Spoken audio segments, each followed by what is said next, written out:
పేరు మనోరమ అండి. మేము కూడా రాయలసీమ నుంచి వచ్చినాము. ఓకే. మ్యారేజ్ అయినప్పటి నుంచి మేము ఇక్కడే ఉన్నాం. ఈజీ 30 ఇయర్స్ నుంచి. హ్మ్. సో, ఇది కట్టక ముందు నుంచి కూడా ఉన్నాము. ప్లస్ ఇది కట్టిన తర్వాత అసలు ఈ ఓపెనింగ్‌కి మా అమ్మాయి కూచిపూడి డాన్స్ కూడా చేసింది. ఓకే. హ్మ్. సో, మాకు చాలా నమ్మకము. బాబా గురించి ఏమన్నా వివరాలు బాబా చెప్తారా? అంటే అసలు ఏ వారమైనా అసలు నేను మామూలుగా ఎప్పుడో ఊరెళ్ళిపోయినా కూడా అయ్యో! గురువారం మర్చిపోతానెప్పుడో. హ్మ్. కానీ ఇక్కడికొచ్చేస్తే మాత్రం గురువారం ఆ రోజంతా గురువారం గుర్తుంటుంది. హ్మ్. ఆయన అట్లా పిలిపించుకుంటారు. అసలు మార్నింగ్ ఊరు నుంచి దిగాను నేను. ఇంక ఈరోజు వద్దులే అనుకున్నాము కానీ అసలు ఆగలేదు. వెంటనే లాగేసేసుకున్నాడు ఇంగట్లా. పరిగెత్తుకుంటూ వచ్చేసాను. ఓకే. వెళ్ళకుండా అయితే ఏముండదు. కంపల్సరీగా వస్తాము.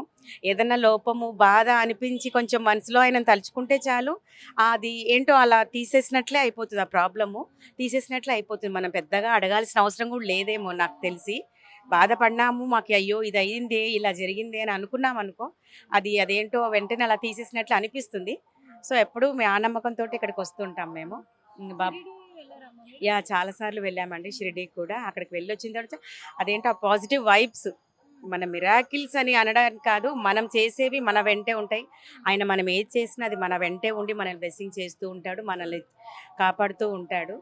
చాలా ప్లెజెంట్‌గా ఉంటది. చాలా పవర్‌ఫుల్ అనిపిస్తది. ఎనర్జీ అనిపిస్తది ఆ బాడీ ఆ టయానికంతా.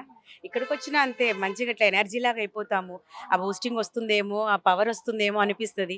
ఇప్పటి నుంచి మళ్ళీ రోజంతా మళ్ళీ వారం వరకు హ్యాపీగా గడిచిపోతుందనే ఫీలింగ్ తోటి ఇక్కడికొస్తాం మేము.